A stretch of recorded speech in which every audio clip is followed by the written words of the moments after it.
বুলবুল, ইয়াস, Amphan, Jos, জাভাদ আমরা live দেখেছি। Mickey mouse রয়েছে, ছোটা ভীম রয়েছে, সামনে দেখা যাচ্ছে না, ওর পরে হচ্ছে সমুদ্র। এখান থেকে তো দারুণ লাগছে। এটি কতটা বছর পুরনো তাহলে ভাবো। এখন এখান থেকে একবার দৃশ্যটা দেখো। কার্গিল সি বিচে ঘুরতে আসলে দেখতে পারবে লাল কাঁকড়া ভর্তি রয়েছে। টোটাল টিম দারুণ মজা করছে, দারুণ। এখন রয়েছি ফ্রেজারগঞ্জ মৎস্য আড়তে। ট্যাংরা আছে, লোটে আছে। বঙ্গোপসাগরে ঘোরার মজাটা কিন্তু আলাদা। প্রবেশ করছে এবার হেনরিজ আইল্যান্ডে। সমুদ্রে কিন্তু চোরাবালি রয়েছে। একটা চিঠি দেখলাম গাছে, লাল কাঁকড়া আর সাদাবালির বীজ হচ্ছে এই লালগঞ্জ। রুম ছেড়ে বেরিয়ে এসেছি, এখন মেন রোডের দিকে যাব। আর ওইখান থেকে দেখবো টোটালের সাথে কথা বলে আমাদের সাইট সিন করতে কীরকম কী খরচা আছে। যেহেতু আমরা এইখান থেকে জম্বুদ্বীপও যাবো, লালগঞ্জ যাবো, বা আশেপাশে যতগুলো জায়গা আছে সেগুলো ঘুরবো। আবার ওইখান থেকে নামখানা স্টেশনে যাব। তো চলো দেখি রাস্তা দিয়ে গিয়ে টোটো ভাড়াটা জিজ্ঞেস করি কীরকম কী আছে। টোটাল আমরা 6 জন রয়েছি, 6 জন মিলিয়ে আজকে আমরা টোটাল সাইট সিনটা ঘুরে দেখবো। তো দ্বিতীয় দিন সকালে খাওয়া দাওয়া কমপ্লিট করে, খাওয়া দাওয়া বলতে সকালবেলা যে ব্রেকফাস্ট করা হয় জাস্ট ওইটুকুই। এখন আমরা বেশি সাইট সিন করতে, আর সাইট সিন করার জন্য আমরা এই টোটোটা ভাড়া করে নিয়েছি। এবার আজকে আমরা কি কি দেখছি সেটা একটু আমি কাকার মুখ থেকে শুনবো। কাকা আমরা কী কী আছে ঘুরছি আমরা এখন যাচ্ছি ফার্স্ট বকখালি ইকো পার্ক। তো ইকো পার্ক থেকে এটা হচ্ছে 1 নম্বর স্পট। তারপরে চলে যাব 2 নম্বর স্পট হচ্ছে ফ্রেজারগঞ্জ। ফ্রেজারগঞ্জে গিয়ে দেখব কি, ফ্রেজারগঞ্জে রয়েছেন ব্রিটিশদের পুরনো ভাঙা একটা বাড়ি। তারপরে রয়েছে গঙ্গা মায়ের মন্দির, উইন্ড টাওয়ার, সি বিচ। 2 নম্বর স্পট হয়ে গেল। 3 নম্বরে দেখবেন দীঘা শঙ্করপুরের মতন ব্রিজটার নাম হচ্ছে কার্গিল সি বিচ, ওখানে সানসেট দেখানো হয় 3 নম্বর। 4 নম্বর হলো বেনিফিস মৎস্য বন্দর। সমুদ্রে যেসব ট্রলার মাছ ধরতে যায় ওখানে আনে, ওখান থেকে ডিস্ট্রিবিউটার হয় ডায়মন্ড, শিয়ালদা, হাওড়া। ওখানে বিভিন্ন রকমের মাছও কিনতে পাবেন, প্লাস দেখতেও পাবেন। এটা হচ্ছে 4 নম্বর। 5 নম্বর রয়েছে আপনার হেনরি আইল্যান্ড। হেনরি আইল্যান্ডে কী দেখবেন? হেনরি আইল্যান্ড হচ্ছে গভর্নমেন্ট মৎস্য প্রকল্প। 162খানা মাছের ভেরি রয়েছে। সুন্দরবনের ম্যানগ্রোভ জঙ্গল রয়েছে। সুন্দরবনের জঙ্গল দুধারে মাঝখান দিয়ে একটা রাস্তা রয়েছে। রাস্তা পেরিয়ে গেলে তারপরে পড়বে একটা সি বিচ। সি বিচটাই দেখবেন পরিষ্কার পরিচ্ছন্ন, লাল কাঁকড়া দেখতে পাবেন। এটা হচ্ছে 4 নম্বর। 5 নম্বর। তো 6 নম্বর দেখবেন Lalganj sea beach. Lalganj sea বিচে দাঁড়িয়ে আপনি লথিয়ান দ্বীপটা দেখতে পাবেন, ভাগবতপুরটা দেখতে পাবেন, ওখানেও লাল কাঁকড়া দেখতে পাবেন। এই আমাদের স্পট। এটা আমরা টোটোতে করে ঘোরাই, এখানে আমাদের সমাপ্তি। এবারে আমার টোটোতে যারা বেড়াবেন আমার কন্ট্যাক্ট নাম্বারটা নিয়ে রাখবেন, আশা করি কমসম করে ঘুরিয়ে দেব। ভাইদেরকে ঘোরাচ্ছি। আমার নাম্বারটা হচ্ছে 9394397714। নাম উত্তম দাস, বাড়ি বকখালি, টোটো সাইট সিন। তোমরা শুনলে কত সুন্দরভাবে কাকা আমাদের গাইড করে দিল, মানে সত্যি দারুণ। আর আগে যেই সমস্ত জায়গাগুলো যাবো অবশ্যই তখন আমাদের আর একটু গাইড করে দেবে কী কী ব্যাপারটা আছে ওইখানটার। কিন্তু এত সুন্দরভাবে বুঝিয়ে দিল কোন কোন জায়গায় ঘুরবো, সমস্তটা তোমরা বুঝতে পেরেছো। তোমরা কিন্তু আমার তো মনে হচ্ছে তোমরা যদি কন্ট্যাক্ট করে নাও তাহলে খুব ভালোই ঘুরতে পারবে। তো চলো এবার এক এক করে আমরা সাইট সিনগুলো দেখতে থাকি। এইটা আমাদের বকখালি। বকখালি হচ্ছে ভারতের শেষ সীমানা। এরপরে আর কোনো দ্বীপ নেই, জল আর জল। তারপরে চলে যাবেন জলসীমান্ত, Bangladesh border plus Indian border. এখানে আমরা বঙ্গোপসাগরের পাশে রয়েছি। সমুদ্রে যত ঝড় নিম্নচাপ তৈরি হয় সেটা আমাদের উপকূলের আসে। উপকূলে আমরা থাকি, আমরা আগে ওটা উপভোগ করি। তারপরে বিভিন্ন জেলায় বিভিন্ন রকমের টাইপে হয়। আপনার বুলবুল, ইয়াস, আমফান, জস, জাভাদ আমরা লাইভ দেখেছি। এই জন্য এখানে যে টারবাইনগুলো বানানো রয়েছে, এখানে বায়ুবিদ্যুৎ, এখানে বায়ুবিদ্যুৎ করা হয়েছিল। বুলবুল যখন হয় তখন থেকে এই প্রজেক্টটা বন্ধ করে দিয়েছে। প্রজেক্ট এই কারণে বন্ধ করে দিয়েছে, এর হাওয়ার তাণ্ডবে এর ডানাগুলো ভেঙে গেলে এখানে পাওয়া যায় না, আনতে হয় চেন্নাই থেকে, ওখান থেকেই আনতে হয়। যার জন্য ক্যানিং খরচ বসে পড়ে যায়, যার জন্য কোম্পানি প্রজেক্টটা বন্ধ করে দিয়েছে। ধন্যবাদ। এইটুকু আমার জানা, এইটুকু আমি আপনাদের সামনে বললাম। এখন আমরা ঢুকবো হচ্ছে ইকো পার্কে। আর ইকো পার্কে ঢুকতে গেলে কিন্তু টিকিট কাউন্টারে এখন দেখো এখানটা 20 টাকা করে টিকিট আছে। সকাল 7টা থেকে সন্ধ্যা 7টা পর্যন্ত ওপেনিং টাইম। এবার টোটাল 6টা টিকিট করতে হবে আমাদের। এটা হলো এন্ট্রি পয়েন্ট। প্রথমে ঢুকলে দেখতে পারবে এটা রয়েছে কি, এটা কি যেন, এটা ডাইনোসর, ডাইনোসর। আর সামনে রয়েছে এই রকম সুন্দর ঝাউবন, কতটা সুন্দর, বাহ। এই সাইডে একটা রয়েছে ছোট্ট একটা পুকুর, যদিও বৃষ্টি হয়েছিল তো বৃষ্টির জন্য টোটালি একদম এরকম জল জমে গেছে চারিদিকে। আর এই রকম যদি সামনে দেখো বাচ্চাদের জন্য এখানটায় মিকি মাউস রয়েছে, ছোটা ভীম রয়েছে, মোটু পাতলু রয়েছে। বাচ্চারা আসলে কিন্তু এখানটা দারুণ পাবে মজা। আর অ্যাকচুয়ালি বাচ্চাদের জন্য এটা, আমরাও ঢুকে গেলাম। আর বিশেষ করে তোমরা যারা আমার দর্শক রয়েছে তাদের জন্য তো একটু দেখানো আমার একটা কর্তব্য। যাই চলো একটু দেখি। এই দেখো, কাকার মুখ থেকে তো তোমরা শুনলেই যে এইখানটার ইতিহাসটা। ওই যে দূরে বেজি, এইখান থেকে সামনে আগালেই সমুদ্র কিন্তু। হ্যাঁ, সামনে এখানটা কিছু দোলনাও দেখতে পাচ্ছি, দোলনাতে তো চড়বো। একটা জিনিস একটু ভালো করে লক্ষ্য করে দেখতে পারবে, দীঘাতে আমি কালকেও বলেছিলাম যে দীঘাতে কিন্তু এই ঝাউবনের বন এখন দেখাই যায় না। দেখো এখানটা কিন্তু সম্পূর্ণ চারিদিকে কিন্তু এই ঝাউ বাগান রয়েছে, যতদূর চোখ যায় সম্পূর্ণভাবে ঝাউ বাগান দিয়ে জায়গাটি ঘেরা রয়েছে। কতটা সুন্দর লাগছে।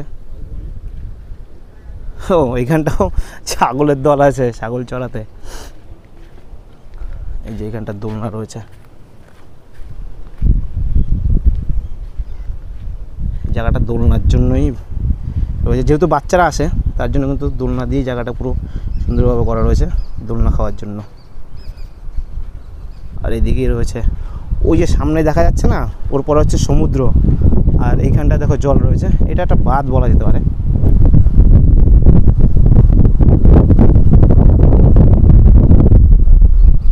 আর ওই দিক থেকে কিছুটা সামনে গিয়ে আসলে এরকম তো গেট করা রয়েছে, এই তোমরা বাঁধের উপর ওঠার জন্য, ওই নিচের থেকে সমুদ্র দেখার জন্য।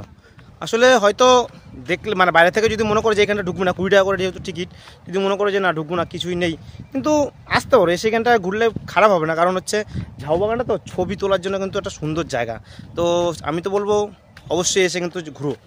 এই যে গেট করা রয়েছে এখান থেকে দেখো, গেট করা, গেটের দিয়ে ঢুকলাম, সামনেই বাঁধ রয়েছে। ওই দেখো টারবাইন পরপর অনেকগুলো রয়েছে, একটা দুটো তিনটে মোটামুটি 5-6টার মতন রয়েছে। এই যে সামনে যে বাঁধ রয়েছে, এই বাঁধের উপরে রয়েছে সমুদ্র। তো চলো এবার সমুদ্র একটু দেখা যাক। মাটি দেওয়া, বৃষ্টি হলে ওঠা যেত না, যেহেতু বৃষ্টি এখন সুন্দর আছে ওয়েদার, তাই ভালো আছে। ওয়াও, এইখান থেকে তো দারুণ লাগছে। কি দৃশ্য!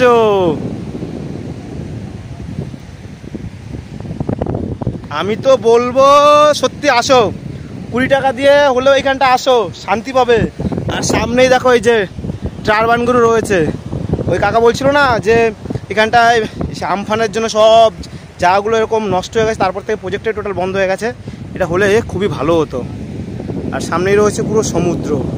এইরকম জল কিন্তু আমরা বকখালি যে সি বিচ সেখানটাও পাইনি।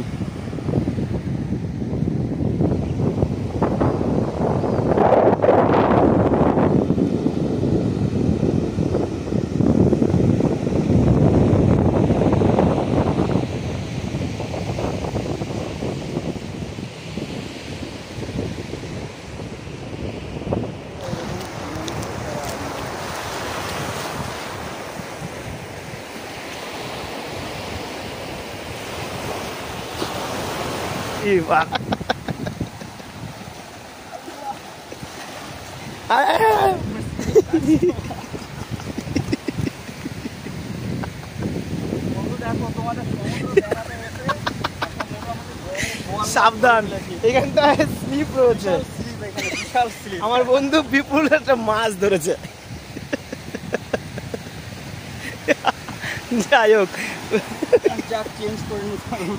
বন্ধু ভিজে গেছে, কি অবস্থা। না বন্ধু, এটা কাটা যাবে না, এটা দেখানোই লাগবে।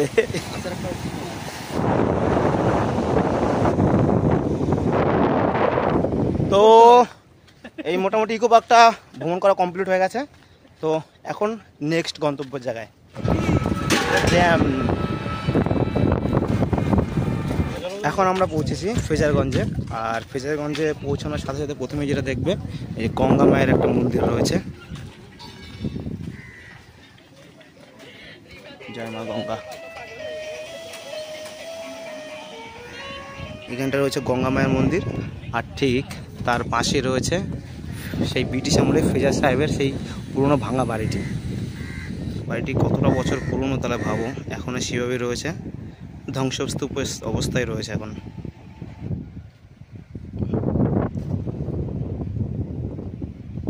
অবস্থা পুরোটাই কাহিল হয়ে রয়েছে, ভাঙাচোরা পুরো একদম। কত বছর আগের থাকে এতদিন, বট গাছ হয়ে গেছে পুরো একদম।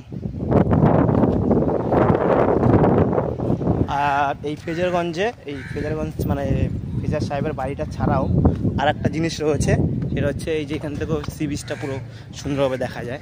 তো সেটা একটু দেখি ও অবস্থা কি বাড়িটার। আর এদিক থেকে ভিউটাও বেশ সুন্দর লাগছে, পুরো গ্রামের দৃশ্য। আর উপরে উঠে আসলেই পুরো সমুদ্র সৈকত, এইখান থেকে একবার দৃশ্যটা দেখো।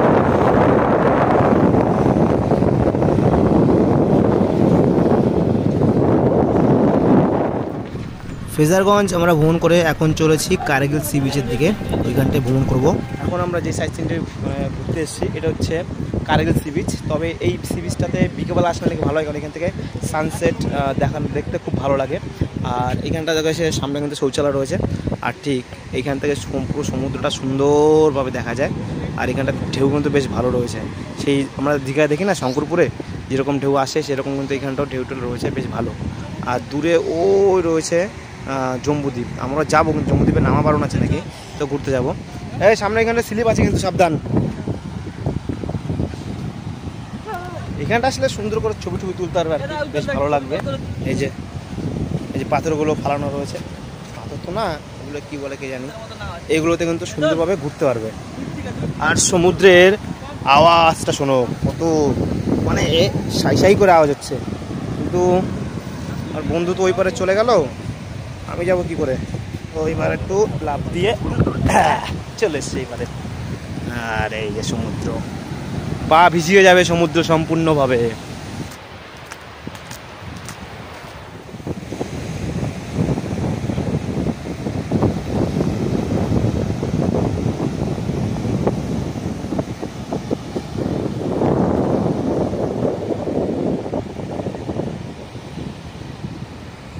কার্গিল সি বিচে ঘুরতে আসলে দেখতে পারবে লাল কাঁকড়া ভর্তি রয়েছে এখানটা, কিন্তু তোমাদের আমি সেভাবে তো জুম করে দেখাতে পারবো না। ওই দেখো সামনে কাঁকড়া দৌড়দৌড়ি করছে লাল ভর্তি, দেখি সামনে গিয়ে। সমুদ্র পাড়ে ঘুরছি আর পাশে রয়েছে লাল কাঁকড়া, সত্যি ওই সব ঢুকে গেল, সব গর্তের মধ্যে ঢুকে গেছে। ওই যে সামনে তো ভর্তি রে, ওই দেখ, এই দেখো এই যে সামনে দেখতে পাচ্ছ, আমি জুম করে দেখালাম যে যা দেখতে পাচ্ছ সবই কিন্তু লাল কাঁকড়া। সবাই দৌড়ে যাচ্ছে লাল কাঁকড়া ধরবে বলে, মানে এই দৃশ্য কি দেখা যায়? কাঁকড়া দৌড়াচ্ছে কি, আরে রে রে কাঁকড়া কাঁকড়া কাঁকড়া, এই দেখ ভর্তি, এই দৃশ্য কি পাওয়া যায়? সর সর সর সর সর সর সর, দেখো বন্ধুরা এরকম কাঁকড়া সমুদ্রের বিচ দিয়ে হেঁটে বেড়াচ্ছে। এই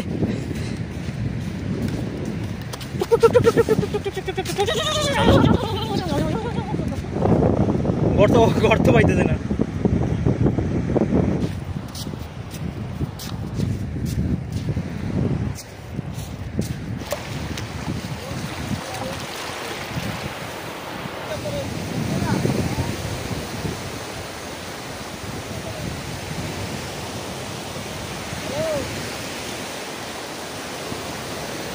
আপাতত 2 থেকে 3টি জায়গা আমরা ভ্রমণ করেছি, এর মধ্যে কিন্তু আমার পুরো টিম, আমরা যে টিম ধরে এসেছি খুব মজা পেয়েছি। একদম তো বাড়িতে বউকে দেখিয়ে ফোন দেখাচ্ছে, আর হচ্ছে আরেকজন ছবিতে তোলা ব্যস্ত আছে।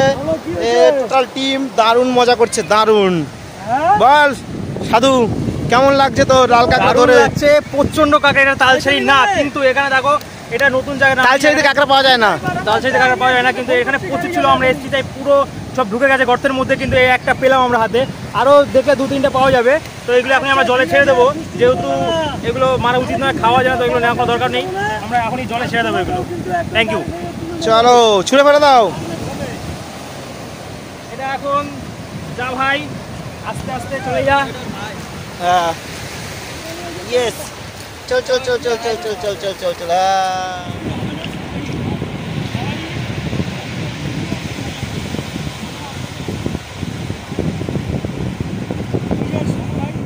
তো কার্গিল সি বিচ তো দেখলাম, বেশ ভালো লাগলো। এটা বিকেলবেলা আসলে আর একটু বেশি ভালো লাগতো।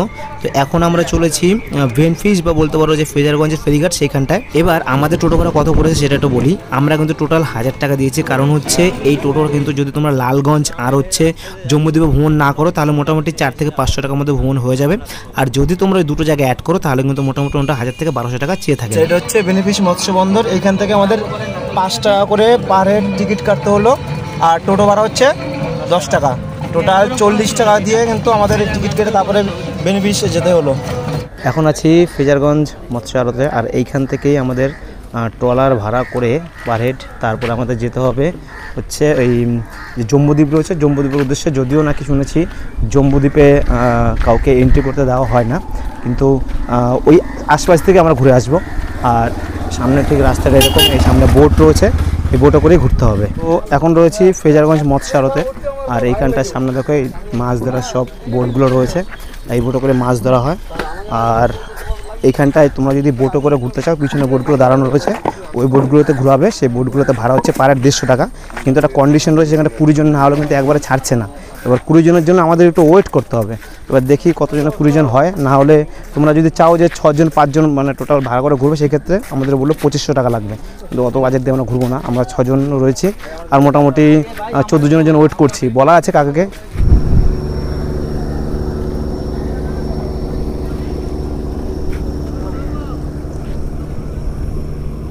এখানটায় চাকা চাকা বরফ নামানো হচ্ছে পুরো। এই বরফটা নিচে এখানটি করা রয়েছে, ওই সেই বাক্সের মধ্যে নিচে ডিগিতে বরফ যাচ্ছে। এই জল বরফ তেল লোড হয়ে যাচ্ছে, এরা এবারে ফিশিংয়ে বেরোবে, তার জন্য বেরোবে। এর মধ্যে দেখো চিংড়ি মাছ রয়েছে, সমুদ্র থেকে ধরে নিয়ে এসছে। এই গাড়িটা বেরিয়ে যাচ্ছে, আর এই পাশে রয়েছে ওই যে বোটগুলো, ওই বোটগুলোতেই কিন্তু সবাইকে নিয়ে এই টোটাল সি বিচটা ভ্রমণ করানো হয়। কিন্তু এখনও 20 জন হয়নি, আমরা কি করে যাবো সেটাই ভাবছি। ফ্রেজারগঞ্জে একটা জিনিস দেখতে পাচ্ছি, দেখো এখানটা তেল, ইন্ডিয়ান তেল অয়েলের মানে পাম্প রয়েছে, আর এখানটায় এই যে তেল দিচ্ছে। অ্যাকচুয়ালি এটা হচ্ছে এখানটায় যেই নৌকো বলি বা ট্রলার ফলার যেগুলি বলি, ওদের জন্য কিন্তু মেনলি করা এটা। এখানটায় মাছ ধরে নিয়ে এসছে, ট্যাংরা আছে, লোটে আছে, আরও 2-3 মাছ আছে, একদম টাটকা মাছ। আমাদের এখানটা বলেছিলাম যে ওই বোটিং করতে মোটামুটি 25 জন বা 20 জনের একটা টিম হতে লাগবে, সেক্ষেত্রে 150 টাকা করে ভাড়া পড়বে। তো এই দুপুরবেলাতে তো আর বোটিং করার জন্য ওরকম লোক কাউকে পাইনি, তো সেই ক্ষেত্রে আমরা বলেছিলাম যে বোটিং করার জন্য তোমরা বলছিল 2500 টাকা লাগবে। একটা অত্যাধিক বেশি, তো অনেক বলাবলি পর পার্কিং করার পর তারপরে সেই বোট বলছে 1800 টাকা। তো কমিয়ে টুমে সেখানটা 1600 টাকা করেছি। তো জম্বুদ্বীপের আশেপাশে যেগুলো আছে সেগুলো আমরা ভ্রমণ করব। এটা হচ্ছে আমাদের বোট, এই বোট থেকে উঠবো বোটে, এবার উঠে আনন্দ উঠতে করতে হবে। তো ফ্রেজারগঞ্জ থেকে আমাদের বোট ছাড়লো, আর এবার আমরা জম্বুদ্বীপে যাচ্ছি ভ্রমণ করতে। এই বড় লঞ্চে করে এই টোটাল বঙ্গোপসাগরে ঘোরার মজাটা কিন্তু আলাদা। আমরা এখন রয়েছি পুরো ফ্রেজারগঞ্জের এই ফেরিতে, মানে ফেরি ঘাটে রয়েছে এখনও। এরপরে কিন্তু আমরা যাবো হচ্ছে বঙ্গোপসাগরে, আর সেখানটা যেতে সময় লাগবে প্রায় 50 মিনিট, আর আবার আসতেও 50 মিনিট, প্লাস ওইখানটা আশপাশে টুকটাক ঘুরবো। আর সুন্দরবন বলো, সুন্দরবনে কিন্তু এরকমভাবেই বোটিং করা সবাইকে, আর আমরাও কিন্তু সেই বড় একটা বোটে রয়েছি। তো চলো এই মজাটা কে না উপভোগ করতে চায়। আচ্ছা, এবার এইখানটার এই বোটে করে যে ঘুরছি, এই টোটাল জায়গাটা সম্বন্ধে দাদা পুরো গাইড করছে। এখন আমরা বলছি মোহনা টাকচারটা, তারপরে জম্বুদ্বীপে গিয়ে বোটটা বন্ধ করে অ্যাঙ্কার করে বলবে কেন জম্বুদ্বীপে নামতে দেয় না, আর আশপাশে কী দ্বীপ আছে সব বলে দেবে। এখন আমরা এই যে মোহনা থেকে বেরোচ্ছি এটার কথা বলছি। ওই যে বাঁ দিকে দেখছে না সাদা মন্দিরটা, ওটা হচ্ছে গঙ্গা মায়ের মন্দির, জেলেরা মাছ ধরতে গেলে পুজো দিয়ে যায়। সামনে দেখুন একটা বালির সি বিচ আসছে, এটা হচ্ছে কার্গিল সি বিচের অংশ, যেটা টোটোওয়ালা সাইট সিনের মধ্যে পড়ে। কার্গিল সি বিচ নাম শুনেছো না, এটাই সেই কার্গিল সি বিচের অংশ। এই যে ডান দিকে যে আইল্যান্ডটা দেখছেন, এটা পুরোটাই ম্যানগ্রোভ অরণ্য। আইল্যান্ডটার বাঙালি নাম ছিল পাতি বুনিয়া, এখন নেটে নাম দিয়েছে সুসনিয়া আইল্যান্ড। আমরা যে খাড়িটা দিয়ে যাচ্ছি এরও একটা সার্ভে লিস্টে নাম আছে। খাড়িটির নাম এডওয়ার্ড ক্রিক, ব্রিটিশদের নামে নাম। এটা হচ্ছে শুশুনিয়া আইল্যান্ড, যার সাইড দিয়ে যাচ্ছি। তারপরেরটা হচ্ছে মৌসুমী আইল্যান্ড। ওই মৌসুমী আইল্যান্ড পেরোতে হলে ওর মাঝখানে একটা নদী আছে, ওই নদীটার নাম চেনাই নদী। যেরকম আমরা খাড়ি দিয়ে যাচ্ছি এডওয়ার্ড ক্রিক খাড়ি দিয়ে, সেরকম ওর মাঝখানেও চেনাই নদী খাড়ি আছে।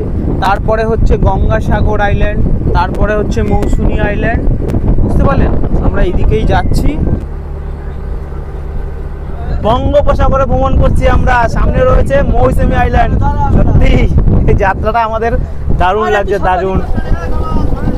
এখন পুরো বঙ্গোপসাগরের মধ্যে আমরা রয়েছি, আর এই মুহূর্তে সমুদ্রে কিন্তু মিডিলে মানে যে কি বলো ওটাকে, ঢেউটা কিন্তু খুব ভালো রয়েছে। এই দেখো আমরা আপাতত বসে পড়েছি, কারণ হচ্ছে দাঁড়িয়ে যাওয়া যাচ্ছে না, যার জন্য কিন্তু সম্পূর্ণভাবে সবাই আমরা বসে রয়েছি। সমুদ্রের দিকে যাচ্ছি। কিরে কেমন লাগছে? প্রচন্ড ঢেউ, প্রচন্ড। সবাই মিলে মোটামুটি যে কি বলা যায়, দুপুরের স্ন্যাক্স, বেশি তো না, লাঞ্চ বলা যাবে না, স্ন্যাক্সটা খাওয়া হলো। তারপরে এখান থেকে গিয়ে তারপরে হোটেলে ঢোকা হবে। আমরা এসে দাঁড়িয়েছি জম্বুদ্বীপের সামনে। এবার এই জম্বুদ্বীপে কেন নামতে দেওয়া হয় না, কেন 144 দ্বারা এখানটায় জারি করা রয়েছে, তো তার সম্পর্কে আমরা জেনে নেবো আমাদের এই ক্যাপ্টেন কাকার কাছ থেকে। কাকা বল। এটাই হচ্ছে জম্বুদ্বীপ। জম্বুদ্বীপের আয়তন হচ্ছে 19,000 একর। 2008 সালের আগে এখানে 120টা আদিবাসী ছিল এবং 50 থেকে 60,000 মানুষ এই দ্বীপে শুটকি মাছের ব্যবসা করত। কেন সরকার ওদেরকে তুলে দিয়ে দ্বীপটাকে নো ম্যানস ল্যান্ড করে দিয়েছে, ওদেরকে কোথায় কোথায় পুনর্বাসন করেছে, আর কি কি কারণ দোষিয়েছে। জম্বুদ্বীপে যারা এখানে শুটকি মাছের ব্যবসা করতো 30 থেকে 40,000 মানুষ, ওরা কী করতো, ম্যানগ্রোভ গাছ কেটে ফেলতো। ম্যানগ্রোভ গাছ কেটে দিয়ে ফাঁকা জায়গা করে সি বিচ তৈরি করে ওখানে হচ্ছে শুটকি শোকাতো। ওরা হচ্ছে শীতকালে 4 মাসের জন্য ব্যবসা করতে আসে, তো ওই ম্যানগ্রোভ গাছ কাটা জায়গাটা রেখে দিয়ে ওরা যে যার বাড়ি চলে যায়, আবার নতুন করে আসে, আবার নতুন করে হচ্ছে গাছ কাটে। তো এটাই তো বঙ্গোপসাগর, এখানেই হচ্ছে নিম্নচাপ বা ঘূর্ণিঝড় তৈরি হয়। তো ওই ফাঁকা জায়গাগুলো কিছুটা অংশ ভেঙে নিয়ে চলে যায়, আবার নতুন করে বছর আসে, আবার এইভাবে গাছ কাটতে কাটতে দেখা যাবে যে এই দ্বীপটা সমুদ্রের তলায় একদিন তলিয়ে যাবে। এই জম্বুদ্বীপ ভ্রমণ নিয়ে কিন্তু একটা স্পেশাল আলাদা করে ভিডিও দেওয়া রয়েছে, তো তোমরা চাইলে সেটা কিন্তু দেখতে পারো, আমি নিচে ডেসক্রিপশনে লিঙ্ক দিয়ে রাখছি। যেইভাবে এখান থেকে লঞ্চে উঠেছিলাম ঠিক সেইভাবে আবার লঞ্চ থেকে নামবো। জম্বুদ্বীপ ভ্রমণ করার পরে এখন আমরা চলেছি হেনরিজ আইল্যান্ডের দিকে। হেনরিজ আইল্যান্ড, হেনরি আইল্যান্ডে ঢোকার আগেই কাউন্টার করবে, টিকিট কাউন্টার। এখান থেকে 10 টাকা করে পার হেড হচ্ছে টিকিট কাটতে হবে পার হেড, আর হচ্ছে টোটোর জন্য যে পার্কিং চার্জ 10 টাকা সেটাও দিতে হবে। তো টোটাল 70 টাকা দিতে হবে আমাদের।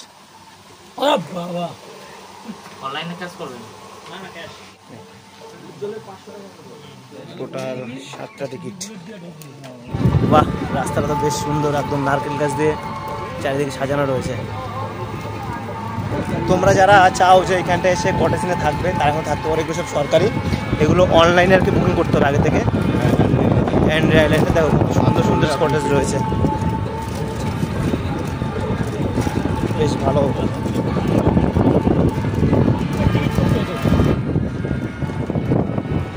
মাছের ভেরি এগুলো আর কি। 162 খানা মাছের ভেরি, বাপরে। একটা বড় এরিয়া নিয়ে অনেকগুলো কটেজ রয়েছে পরপর।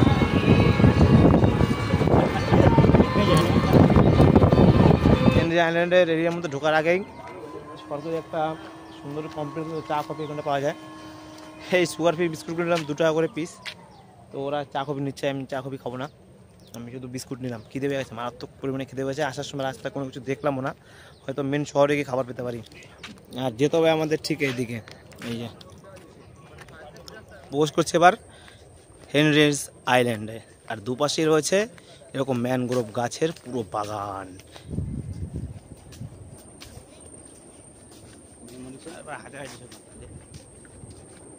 সামনে চলে এসছি, এই যে সতর্কীকরণ কিন্তু একটা লেখাই রয়েছে।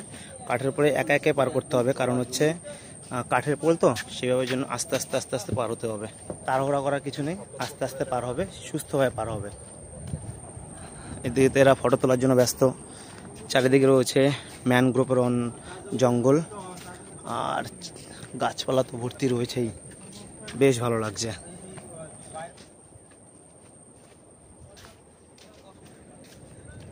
বাপরে, দূর থেকে সমুদ্রের যে আওয়াজ, মানে শ শ শব্দ আওয়াজ বইছে। এখন কাছে গিয়ে তো আরো সৌন্দর্যের উপভোগ করতে হবে। আর এইখানটা দেখো কিছু লাল রঙের না কিছু গাছ রয়েছে, যদিও এগুলো হচ্ছে সবই ম্যানগ্রোভ বনের গাছ। দেখো ওই যে লাল লাল যে গাছগুলো রয়েছে এগুলো দেখতে কিন্তু ভালো লাগছে। উপর থেকে যদি দেখানো যেত তাহলে আরো বেশি ভালো লাগতো। যাই হোক, চারিদিকের দৃশ্যটা কিন্তু দারুণ। ওয়াও, দেখো দুপাশের এই জঙ্গল ভেদ করে তারপরে আমাদের ঢুকতে হবে হেনরি আইল্যান্ডের পুরো সমুদ্র বিচে। চারিদিকে জঙ্গল, নিরিবিলি শুনশান এলাকা। এদিকে যত পর্যটকরা আছে তারা কিন্তু ম্যাক্সিমাম সময় বিকালবেলার দিকে আসে। বিকালবেলার দিকে একটু রোদটা কম থাকে তো বেশ ভালো লাগে। সামনে দেখো সমুদ্রটা কি সুন্দরভাবে গর্জন করছে। বাবা রে বাবা, সত্যি দারুণ। প্রবেশ করছি হেনরিজ আইল্যান্ড সি বিচে। ওয়াও, ভিউটা দেখো। বাপরে, এগুলো কি ভেঙে গেছে এখানটা নাকি এখান থেকে মানে সমুদ্র জলে ভেঙে এনে ফেলা হয়েছে এখানটা, বুঝতে পারছি না। আমার তো মনে হয় এইখানটা যে ঘরটা ছিল এটাই ভেঙে সমুদ্র জলে এইখানটা পড়ে গেছে।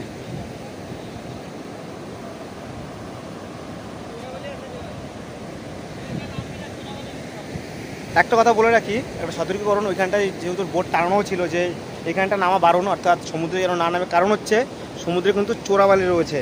চোরাবালিতে কি হতে পারে সেটা কিন্তু আমরা সবাই জানি। তাই বলবো প্লিজ এখানটা ভ্রমণ করতে আসলে চোরাবালিতে মানে সমুদ্রের কাছে কেউ যেও না, দূর থেকেই মানে এই উপভোগ করো। কারণ যতটা সুন্দর ততটাই কিন্তু ভয়ানক।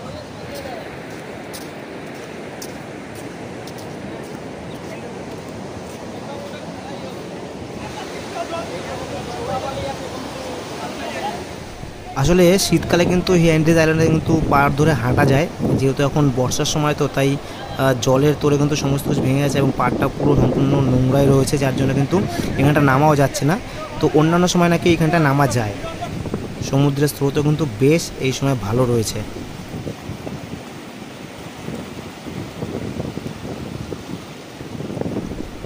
সমুদ্রের উত্তাল ঢেউর সাথে কত কিনা পাড়ে এরকম ফেলা রয়েছে। দেখো এখানটা একটা কোনো একটা পশুর হয়তো মৃতদেহ নরকঙ্কাল রয়েছে।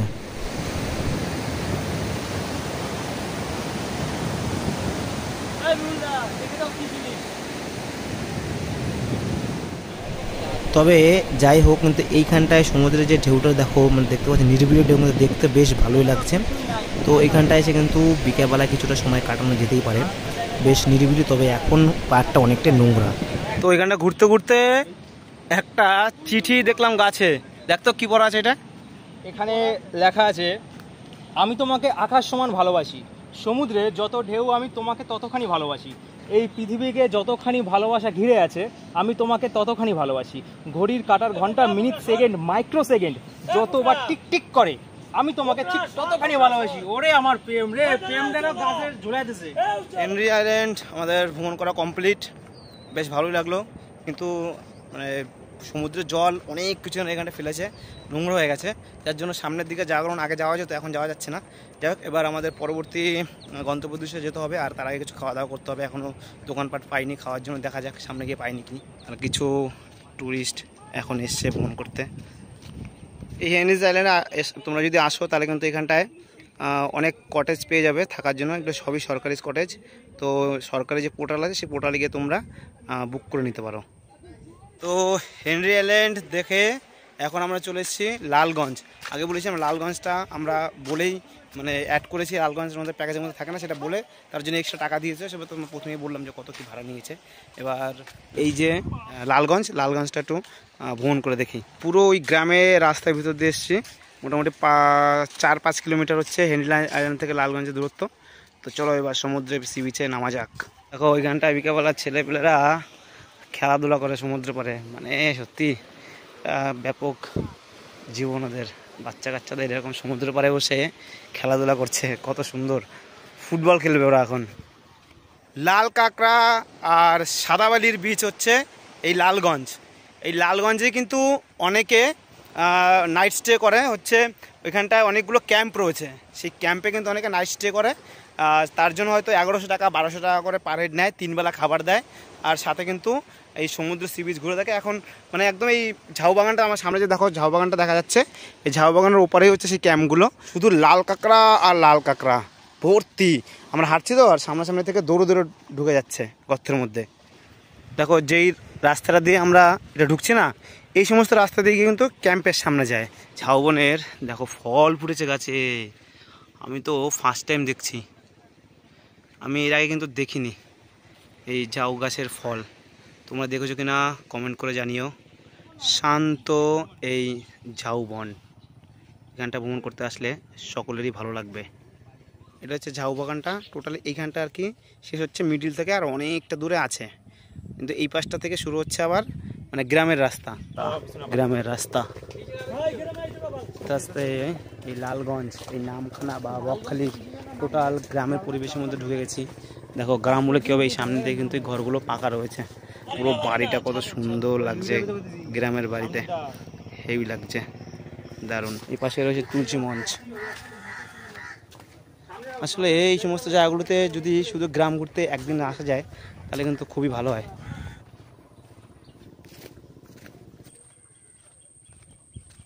তো ফাইনালি চলে এসেছি ঘরে বাইরে লালগঞ্জের ইকো ক্যাম্পে। চলো এবার জায়গাটা ঘুরে দেখি আমরা ভিতরে কি কি রয়েছে, আর এখানটা খরচাপাতি কীরকম কী রয়েছে।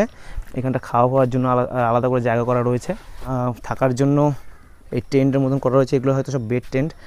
এইখানটা রয়েছে বাথরুম, আচ্ছা, আর এই পাশেও রয়েছে কতগুলো থাকার জন্য টেন্ট করা রয়েছে, এর মধ্যেও কিন্তু মানে বেড টেন্ট আর কি, ভিতরে খাট রয়েছে। এবার আমি এইখানটা কথা বলে নেবো এইখানটারই যে মালিক রয়েছে সেই কাকুর সাথে। বলছি এই যে ঘরে বাইরে এই টেন্টে আসলে কীরকম কী খরচা আছে আর থাকার ব্যবস্থা কী আছে তুমি একটু বলে দাও। হ্যাঁ, থাকা খাওয়ার ব্যবস্থা আছে এখানটা। আমাদের এটা ডবল বেডের রুম। হ্যাঁ, এটা থাকা খাওয়ার ব্যবস্থা পার হেড থাকা খাওয়া মিলে 1250 টাকা করে পার হেড।